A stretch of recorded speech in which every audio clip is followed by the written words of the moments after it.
সাকিব আল হাসানের সিংহাসন দখল করলেন বাংলাদেশ দলের অধিনায়ক লিটন কুমার দাস। আন্তর্জাতিক টি-20 ক্রিকেটে বাংলাদেশের হয়ে সর্বোচ্চ রান সংগ্রাহক এখন লিটন। সাকিবকে পেছনে ফেলে নিজের ব্যাটিং নৈপুণ্যে গড়ে তুললেন এক নতুন ইতিহাস, যা বাংলাদেশের ক্রিকেটকে পৌঁছে দিল গৌরবের আরেক শিখরে। ১১৪ ম্যাচের ক্যারিয়ারে সাকিবকে ছাড়িয়ে লিটনের রান এখন ২৫৫৬।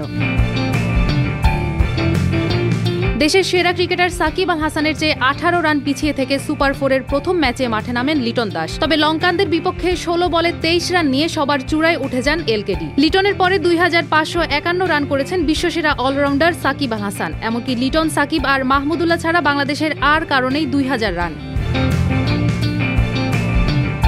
বাংলাদেশ দলের ক্যাপ্টেন লিটন শুধু রানের দিক দিয়েই নয়, ছক্কা এবং 50-র দিক দিয়েও এগিয়ে আছেন এই ব্যাটার। নেদারল্যান্ডসের বিপক্ষে সিরিজে 50 রেকর্ডে সাকিব আল হাসানকে ছাড়িয়েছেন। চলতি এশিয়া কাপে ছক্কায় তিনি পেছনে ফেলেছেন মাহমুদুল্লাহ রিয়াদকেও। রিয়াদের ৭৭ ছক্কার টোপকে লিটন দাস ৭৮টি ছক্কা হাঁকিয়ে সবার উপরে আছেন। আর সাকিবের ১৩ 50-র রেকর্ড ভেঙে ১৫টি 50 নিয়ে সবার উপরে লিটন।